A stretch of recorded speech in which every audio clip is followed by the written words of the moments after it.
ಬಯಲಾಗ್ತಾ ಇದೆ ಬಂಗಾರಿಯ ವಂಚನೆಯ ಜಾಲ. ಕಾಕಿ ವಿಚಾರಣೆಗೆ ಹಾಜರಾಗದೆ ಐಶ್ವರ್ಯ ನಾಪತ್ತೆಯಾಗ್ಬಿಟ್ಟಿದ್ದಾಳೆ. ಆರ್ಆರ್ ನಗರ ಪೊಲೀಸ್ ಠಾಣೆಯಲ್ಲಿ ದಾಖಲಾದಂತಹ ಕೇಸ್ ಇದು.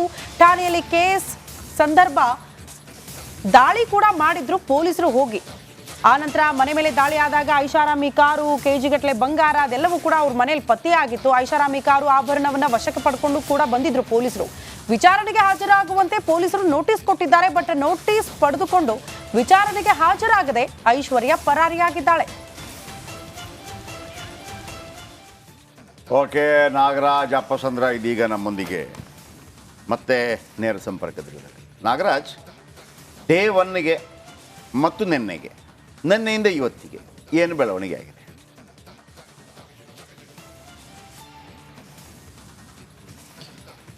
ಜಯಪ್ರಕಾಶ್, ಏನು ಐಶ್ವರ್ಯ ಗೌಡಳಿಂದ ವಂಚನೆ ಪ್ರಕರಣದಲ್ಲಿ ಆರಂಭದಲ್ಲಿ ಒಂದಷ್ಟು ವಿಚಾರಗಳು ಬೆಳಕಿಗೆ ಬಂದು ಅದರಲ್ಲಿ ಮೊದಲಿಗೆ ಏನು ಚಂದ್ರಾಲೇಔಟ್ ಠಾಣೆಯಲ್ಲಿ ಪ್ರಕರಣ ದಾಖಲಾಗುತ್ತೆ, ಆಕೆಯನ್ನು ಬಂಧನ ಮಾಡಿ 8 ದಿನ ಕಸ್ಟಡಿಗೆ ತೆಗೆದುಕೊಳ್ಳಲಾಗುತ್ತೆ. ಇದು ಒಂದು ಭಾಗ. ಆದರೆ ನಂತರ ಹೈಕೋರ್ಟ್ ಆಕೆಗೆ ಮಧ್ಯಂತರ ರಿಲೀಫನ್ನು ಕೊಡುತ್ತೆ. ಇದಾದ ಬಳಿಕ ಪೊಲೀಸರು ಎಲ್ಲೋ ಒಂದು ಕಡೆ ಆ ಒಂದು ತನಿಖಾ ಕ್ರಮವನ್ನೇ ಬದಲಾವಣೆ ಮಾಡಿರ್ತಕ್ಕಂಥದ್ದು. ಯಾಕಂತಂದರೆ ಚಂದ್ರಾಲೇಔಟ್ ಠಾಣೆಯಲ್ಲಿ ಏಕಾಏಕಿ ಬಂಧನ ಮಾಡಿದ್ರು, ನಂತರ ಕೋರ್ಟ್ಗೆ ಪ್ರೊಡ್ಯೂಸ್ ಮಾಡಿ ಕಸ್ಟಡಿಗೆ ತೆಗೆದುಕೊಂಡಿದ್ರು. ಹೈಕೋರ್ಟ್ ಯಾವಾಗ ಆಕೆಗೆ ಇವರಿಗೆ ಮಧ್ಯಂತರ ರಿಲೀಫ್ ಕೊಡುತ್ತೋ, ಬಟ್ ಆರ್ಆರ್ ನಗರದಲ್ಲಿ ದಾಖಲಾಗುವಂಥ ಪ್ರಕರಣದಲ್ಲಿ ಪೊಲೀಸರು ಇದನ್ನು ಮೊದಲು ಮಾಡಲ್ಲ. ಮೊದಲು ಏನು ಕೋರ್ಟ್ನಿಂದ ಒಂದು ಅನುಮತಿಯನ್ನು ತೆಗೆದುಕೊಂಡು ಅವ್ರ ಮನೆಯನ್ನು ಸರ್ಚ್ ಮಾಡ್ತಾರೆ. ಈ ವೇಳೆಯಲ್ಲಿ 29 kg ಬೆಳ್ಳಿ, ಒಂದು 3 ಐಷಾರಾಮಿ ಕಾರುಗಳು, ಕೆಲವು ದಾಖಲೆಗಳನ್ನು ವಶಪಡಿಸ್ಕೊಳ್ತಾರೆ. ನಂತರ ನೋಟಿಸ್ ಕೊಟ್ಟು ಬರ್ತಾರೆ, ವಿಚಾರಣೆಗೆ ಬನ್ನಿ ಅಂತೇಳಿ. ಈ 2 ನೋಟಿಸನ್ನು ಈಗಾಗಲೇ ಐಶ್ವರ್ಯ ಗೌಡ ಮತ್ತು ಆಕೆಯ ಪತಿಗೆ ಸರ್ವ್ ಮಾಡಿರ್ತಕ್ಕಂಥದ್ದು. ಆದರೆ ಅವರು ವಿಚಾರಣೆಗೂ ಬರ್ತಾ ಇಲ್ಲ, ಪೊಲೀಸರ ಸಂಪರ್ಕಕ್ಕೂ ಸಿಗ್ತಾ ಇಲ್ಲ ಅನ್ನೋದು ಒಂದು ಬೆಳವಣಿಗೆ. ಆದರೆ ಮತ್ತೊಂದು ಪ್ರಕರಣ ಮಂಡ್ಯದಲ್ಲಿ ಏನು ದಾಖಲಾಗಿದೆ, ಅದಕ್ಕೆ ಸಂಬಂಧಿಸಿದಂತೂ ಸಹ ಆಕೆ ಪತ್ತೆ ಇಲ್ಲ. ಅಲ್ಲಿಯ ಪೊಲೀಸರು ಸಹ ಇವರಿಗೆ ನೋಟಿಸ್ ಕೊಟ್ಟು ವಿಚಾರಣೆ ಕೊಡೋದಕ್ಕೆ ಮುಂದಾಗಿದ್ದಾರೆ ಅನ್ನೋದು ಇಷ್ಟು ಸದ್ಯ 3 FIRಗಳಿಗೆ ಸಂಬಂಧಿಸಿದಂತೆ ನಡೀತಾ ಇರತಕ್ಕಂಥ ಬೆಳವಣಿಗೆ. ಇಲ್ಲಿ ಏನು ದಿನೇ ದಿನೇ ಪ್ರಕರಣಗಳ ಸಂಖ್ಯೆ ಹೆಚ್ಚಾಗ್ತಾ ಇರೋದನ್ನು ನೋಡಿದ್ರೆ ಇದು CIDಗೆ ಕೊಡುವ ಸಾಧ್ಯತೆ ಇದೆ. ಯಾಕಂತಂದರೆ ಎಲ್ಲ ಕಡೆಗೆ ವಂಚನೆ ಮಾಡ್ತಾ ಇರ್ತಕ್ಕಂಥದ್ದು. ನನಗೆ ಇಷ್ಟು ಹಣವನ್ನು ಕೊಟ್ಟರೆ ನಿಮಗೆ ಈ ಹಣವನ್ನು ಡಬಲ್ ಮಾಡಿಕೊಡ್ತೀವಿ ಅಂತೇಳಿ ಆಶ್ವಾಸನೆ ಕೊಡ್ತಾ ಇರೋದ್ರಿಂದ, ಸಾಮಾನ್ಯವಾಗಿ ಮನಿ ಡಬ್ಲಿಂಗ್ ಮಾಡ್ತಾ ಇರ್ತಕ್ಕಂಥ ಪ್ರಕರಣಗಳನ್ನು CIDಗೆ ಕೊಡೋದ್ರಿಂದ ಇನ್ನಷ್ಟು ಪ್ರಕರಣಗಳೇನಾದರೂ ದಾಖಲಾಗಿದ್ದೆ ಆದರೆ ನಿಜಕ್ಕೂ ಈ ಒಂದು ಒಟ್ಟಾರೆ ಪ್ರಕರಣವನ್ನು CIDಗೆ ಕೊಡುವ ಸಾಧ್ಯತೆ ಇರ್ತಕ್ಕಂಥದ್ದು.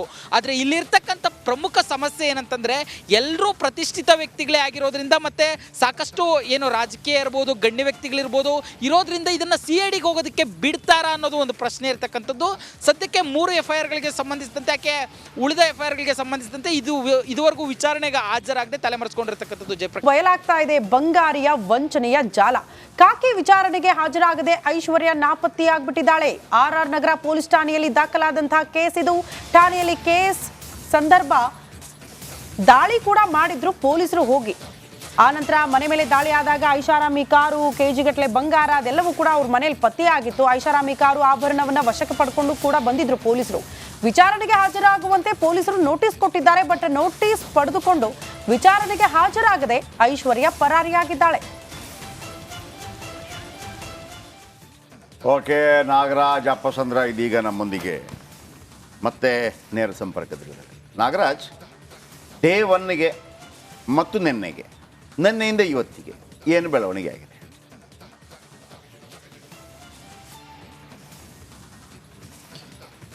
ಜಯಪ್ರಕಾಶ್, ಏನು ಐಶ್ವರ್ಯ ಗೌಡಳಿಂದ ವಂಚನೆ ಪ್ರಕರಣದಲ್ಲಿ ಆರಂಭದಲ್ಲಿ ಒಂದಷ್ಟು ವಿಚಾರಗಳು ಬೆಳಕಿಗೆ ಬಂದು ಅದರಲ್ಲಿ ಮೊದಲಿಗೆ ಏನು ಚಂದ್ರಾಲೇಔಟ್ ಠಾಣೆಯಲ್ಲಿ ಪ್ರಕರಣ ದಾಖಲಾಗುತ್ತೆ, ಆಕೆಯನ್ನು ಬಂಧನ ಮಾಡಿ 8 ದಿನ ಕಸ್ಟಡಿಗೆ ತೆಗೆದುಕೊಳ್ಳಲಾಗುತ್ತೆ. ಇದು ಒಂದು ಭಾಗ. ಆದರೆ ನಂತರ ಹೈಕೋರ್ಟ್ ಆಕೆಗೆ ಮಧ್ಯಂತರ ರಿಲೀಫನ್ನು ಕೊಡುತ್ತೆ. ಇದಾದ ಬಳಿಕ ಪೊಲೀಸರು ಎಲ್ಲೋ ಒಂದು ಕಡೆ ಆ ಒಂದು ತನಿಖಾ ಕ್ರಮವನ್ನೇ ಬದಲಾವಣೆ ಮಾಡಿರ್ತಕ್ಕಂಥದ್ದು. ಯಾಕಂತಂದರೆ ಚಂದ್ರಾಲೇಔಟ್ ಠಾಣೆಯಲ್ಲಿ ಏಕಾಏಕಿ ಬಂಧನ ಮಾಡಿದ್ರು, ನಂತರ ಕೋರ್ಟ್ಗೆ ಪ್ರೊಡ್ಯೂಸ್ ಮಾಡಿ ಕಸ್ಟಡಿಗೆ ತೆಗೆದುಕೊಂಡಿದ್ರು. ಹೈಕೋರ್ಟ್ ಯಾವಾಗ ಆಕೆಗೆ ಇವರಿಗೆ ಮಧ್ಯಂತರ ರಿಲೀಫ್ ಕೊಡುತ್ತೋ, ಬಟ್ ಆರ್ಆರ್ ನಗರದಲ್ಲಿ ದಾಖಲಾಗುವಂಥ ಪ್ರಕರಣದಲ್ಲಿ ಪೊಲೀಸರು ಇದನ್ನು ಮೊದಲು ಮಾಡಲ್ಲ. ಮೊದಲು ಏನು ಕೋರ್ಟ್ನಿಂದ ಒಂದು ಅನುಮತಿಯನ್ನು ತೆಗೆದುಕೊಂಡು ಅವ್ರ ಮನೆಯನ್ನು ಸರ್ಚ್ ಮಾಡ್ತಾರೆ. ಈ ವೇಳೆಯಲ್ಲಿ 29 kg ಬೆಳ್ಳಿ, ಒಂದು 3 ಐಷಾರಾಮಿ ಕಾರುಗಳು, ಕೆಲವು ದಾಖಲೆಗಳನ್ನು ವಶಪಡಿಸ್ಕೊಳ್ತಾರೆ. ನಂತರ ನೋಟಿಸ್ ಕೊಟ್ಟು ಬರ್ತಾರೆ, ವಿಚಾರಣೆಗೆ ಬನ್ನಿ ಅಂತೇಳಿ. ಈ 2 ನೋಟಿಸನ್ನು ಈಗಾಗಲೇ ಐಶ್ವರ್ಯ ಗೌಡ ಮತ್ತು ಆಕೆಯ ಪತಿಗೆ ಸರ್ವ್ ಮಾಡಿರ್ತಕ್ಕಂಥದ್ದು. ಆದರೆ ಅವರು ವಿಚಾರಣೆಗೂ ಬರ್ತಾ ಇಲ್ಲ, ಪೊಲೀಸರ ಸಂಪರ್ಕಕ್ಕೂ ಸಿಗ್ತಾ ಇಲ್ಲ ಅನ್ನೋದು ಒಂದು ಬೆಳವಣಿಗೆ ಆದರೆ, ಮತ್ತೊಂದು ಪ್ರಕರಣ ಮಂಡ್ಯದಲ್ಲಿ ಏನು ದಾಖಲಾಗಿದೆ ಅದಕ್ಕೆ ಸಂಬಂಧಿಸಿದಂತೂ ಸಹ ಆಕೆ ಪತ್ತೆ ಇಲ್ಲ. ಅಲ್ಲಿಯ ಪೊಲೀಸರು ಸಹ ಇವರಿಗೆ ನೋಟಿಸ್ ಕೊಟ್ಟು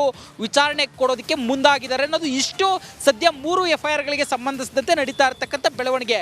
ಇಲ್ಲಿ ಏನು ದಿನೇ ದಿನೇ ಪ್ರಕರಣಗಳ ಸಂಖ್ಯೆ ಹೆಚ್ಚಾಗ್ತಾ ಇರೋದನ್ನ ನೋಡಿದ್ರೆ ಇದು CIDಗೆ ಕೊಡುವ ಸಾಧ್ಯತೆ ಇದೆ. ಯಾಕಂತಂದ್ರೆ ಎಲ್ಲ ಕಡೆಗೆ ವಂಚನೆ ಮಾಡ್ತಾ ಇರ್ತಕ್ಕಂಥದ್ದು, ನನಗೆ ಇಷ್ಟು ಹಣವನ್ನು ಕೊಟ್ಟರೆ ನಿಮಗೆ ಈ ಹಣವನ್ನು ಡಬಲ್ ಮಾಡಿಕೊಡ್ತೀವಿ ಅಂತೇಳಿ ಆಶ್ವಾಸನೆ ಕೊಡ್ತಾ ಇರೋದ್ರಿಂದ, ಸಾಮಾನ್ಯವಾಗಿ ಮನಿ ಡಬ್ಲಿಂಗ್ ಮಾಡ್ತಾ ಇರ್ತಕ್ಕಂಥ ಪ್ರಕರಣಗಳನ್ನು CIDಗೆ ಕೊಡೋದ್ರಿಂದ ಇನ್ನಷ್ಟು ಪ್ರಕರಣಗಳೇನಾದರೂ ದಾಖಲಾಗಿದ್ದೆ ಆದರೆ ನಿಜಕ್ಕೂ ಈ ಒಂದು ಒಟ್ಟಾರೆ ಪ್ರಕರಣವನ್ನು CIDಗೆ ಕೊಡುವ ಸಾಧ್ಯತೆ ಇರ್ತಕ್ಕಂಥದ್ದು.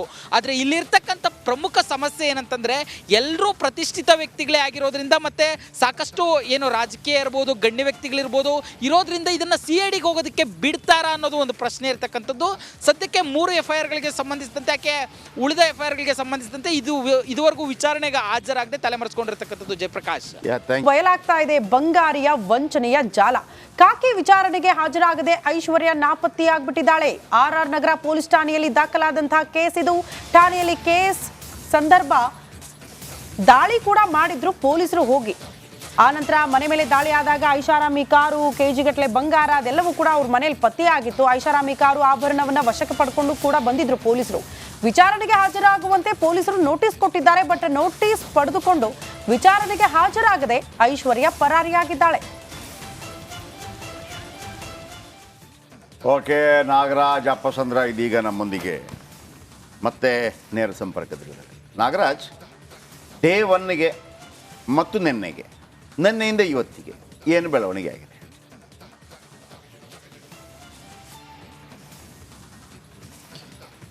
ಜಯಪ್ರಕಾಶ್, ಏನು ಐಶ್ವರ್ಯ ಗೌಡಳಿಂದ ವಂಚನೆ ಪ್ರಕರಣದಲ್ಲಿ ಆರಂಭದಲ್ಲಿ ಒಂದಷ್ಟು ವಿಚಾರಗಳು ಬೆಳಕಿಗೆ ಬಂದು, ಅದರಲ್ಲಿ ಮೊದಲಿಗೆ ಏನು ಚಂದ್ರಾಲಯ ಠಾಣೆಯಲ್ಲಿ ಪ್ರಕರಣ ದಾಖಲಾಗುತ್ತೆ, ಆಕೆಯನ್ನು ಬಂಧನ ಮಾಡಿ 8 ದಿನ ಕಸ್ಟಡಿಗೆ ತೆಗೆದುಕೊಳ್ಳಲಾಗುತ್ತೆ. ಇದು ಒಂದು ಭಾಗ. ಆದರೆ ನಂತರ ಹೈಕೋರ್ಟ್ ಆಕೆಗೆ ಮಧ್ಯಂತರ ರಿಲೀಫನ್ನು ಕೊಡುತ್ತೆ. ಇದಾದ ಬಳಿಕ ಪೊಲೀಸರು ಎಲ್ಲೋ ಒಂದು ಕಡೆ ಆ ಒಂದು ತನಿಖಾ ಕ್ರಮವನ್ನೇ ಬದಲಾವಣೆ ಮಾಡಿರ್ತಕ್ಕಂಥದ್ದು. ಯಾಕಂತಂದರೆ ಚಂದ್ರಾಲಯ ಠಾಣೆಯಲ್ಲಿ ಏಕಾಏಕಿ ಬಂಧನ ಮಾಡಿದ್ರು, ನಂತರ ಕೋರ್ಟ್ಗೆ ಪ್ರೊಡ್ಯೂಸ್ ಮಾಡಿ ಕಸ್ಟಡಿಗೆ ತೆಗೆದುಕೊಂಡಿದ್ರು. ಹೈಕೋರ್ಟ್ ಯಾವಾಗ ಆಕೆಗೆ ಇವರಿಗೆ ಮಧ್ಯಂತರ ರಿಲೀಫ್ ಕೊಡುತ್ತೋ, ಬಟ್ RR ನಗರದಲ್ಲಿ ದಾಖಲಾಗುವಂಥ ಪ್ರಕರಣದಲ್ಲಿ ಪೊಲೀಸರು ಇದನ್ನು ಮೊದಲು ಮಾಡಲ್ಲ. ಮೊದಲು ಏನು ಕೋರ್ಟ್ನಿಂದ ಒಂದು ಅನುಮತಿಯನ್ನು ತೆಗೆದುಕೊಂಡು ಅವ್ರ ಮನೆಯನ್ನು ಸರ್ಚ್ ಮಾಡ್ತಾರೆ. ಈ ವೇಳೆಯಲ್ಲಿ 29 kg ಬೆಳ್ಳಿ, ಒಂದು 3 ಐಷಾರಾಮಿ ಕಾರುಗಳು, ಕೆಲವು ದಾಖಲೆಗಳನ್ನು ವಶಪಡಿಸ್ಕೊಳ್ತಾರೆ. ನಂತರ ನೋಟಿಸ್ ಕೊಟ್ಟು ಬರ್ತಾರೆ, ವಿಚಾರಣೆಗೆ ಬನ್ನಿ ಅಂತೇಳಿ. ಈ 2 ನೋಟಿಸನ್ನು ಈಗಾಗಲೇ ಐಶ್ವರ್ಯ ಗೌಡ ಮತ್ತು ಆಕೆಯ ಪತಿಗೆ ಸರ್ವ್ ಮಾಡಿರ್ತಕ್ಕಂಥದ್ದು. ಆದರೆ ಅವರು ವಿಚಾರಣೆಗೂ ಬರ್ತಾ ಇಲ್ಲ, ಪೊಲೀಸರ ಸಂಪರ್ಕಕ್ಕೂ ಸಿಗ್ತಾ ಇಲ್ಲ ಅನ್ನೋದು ಒಂದು ಬೆಳವಣಿಗೆ ಆದರೆ, ಮತ್ತೊಂದು ಪ್ರಕರಣ ಮಂಡ್ಯದಲ್ಲಿ ಏನು ದಾಖಲಾಗಿದೆ ಅದಕ್ಕೆ ಸಂಬಂಧಿಸಿದಂತೂ ಸಹ ಆಕೆ ಪತ್ತೆ ಇಲ್ಲ. ಅಲ್ಲಿಯ ಪೊಲೀಸರು ಸಹ ಇವರಿಗೆ ನೋಟಿಸ್ ಕೊಟ್ಟು ವಿಚಾರಣೆ ಕೊಡೋದಕ್ಕೆ ಮುಂದಾಗಿದ್ದಾರೆ ಅನ್ನೋದು ಇಷ್ಟು ಸದ್ಯ 3 FIRಗಳಿಗೆ ಸಂಬಂಧಿಸಿದಂತೆ ನಡೀತಾ ಇರತಕ್ಕಂಥ ಬೆಳವಣಿಗೆ. ಇಲ್ಲಿ ಏನು ದಿನೇ ದಿನೇ ಪ್ರಕರಣಗಳ ಸಂಖ್ಯೆ ಹೆಚ್ಚಾಗ್ತಾ ಇರೋದನ್ನ ನೋಡಿದ್ರೆ ಇದು CIDಗೆ ಕೊಡುವ ಸಾಧ್ಯತೆ ಇದೆ. ಯಾಕಂತಂದ್ರೆ ಎಲ್ಲ ಕಡೆಗೆ ವಂಚನೆ ಮಾಡ್ತಾ ಇರ್ತಕ್ಕಂಥದ್ದು, ನನಗೆ ಇಷ್ಟು ಹಣವನ್ನು ಕೊಟ್ಟರೆ ನಿಮಗೆ ಈ ಹಣವನ್ನು ಡಬಲ್ ಮಾಡಿಕೊಡ್ತೀವಿ ಅಂತೇಳಿ ಆಶ್ವಾಸನೆ ಕೊಡ್ತಾ ಇರೋದ್ರಿಂದ, ಸಾಮಾನ್ಯವಾಗಿ ಮನಿ ಡಬ್ಲಿಂಗ್ ಮಾಡ್ತಾ ಇರ್ತಕ್ಕಂಥ ಪ್ರಕರಣಗಳನ್ನು CIDಗೆ ಕೊಡೋದ್ರಿಂದ ಇನ್ನಷ್ಟು ಪ್ರಕರಣಗಳೇನಾದರೂ ದಾಖಲಾಗಿದ್ದೆ ಆದರೆ ನಿಜಕ್ಕೂ ಈ ಒಂದು ಒಟ್ಟಾರೆ ಪ್ರಕರಣವನ್ನು CIDಗೆ ಕೊಡುವ ಸಾಧ್ಯತೆ ಇರ್ತಕ್ಕಂಥದ್ದು. ಆದರೆ ಇಲ್ಲಿರ್ತಕ್ಕಂಥ ಪ್ರಮುಖ ಸಮಸ್ಯೆ ಏನಂತಂದ್ರೆ, ಎಲ್ಲರೂ ಪ್ರತಿಷ್ಠಿತ ವ್ಯಕ್ತಿಗಳೇ ಆಗಿರೋದ್ರಿಂದ ಮತ್ತೆ ಸಾಕಷ್ಟು ಏನು ರಾಜಕೀಯ ಇರ್ಬೋದು, ಗಣ್ಯ ವ್ಯಕ್ತಿಗಳಿರ್ಬೋದು ಇರೋದ್ರಿಂದ ಇದನ್ನ CIDಗೆ ಹೋಗೋದಕ್ಕೆ ಬಿಡ್ತಾರಾ ಅನ್ನೋದು ಒಂದು ಪ್ರಶ್ನೆ ಇರ್ತಕ್ಕಂಥದ್ದು. ಸದ್ಯಕ್ಕೆ 3 FIRಗಳಿಗೆ ಸಂಬಂಧಿಸಿದಂತೆ ಆಕೆ ಉಳಿದ FIRಗಳಿಗೆ ಸಂಬಂಧಿಸಿದಂತೆ ಇದುವರೆಗೂ ವಿಚಾರಣೆಗೆ ಹಾಜರಾಗದೆ ತಲೆಮರೆಸ್ಕೊಂಡಿರ್ತಕ್ಕಂಥದ್ದು. ಜಯಪ್ರಕಾಶ್.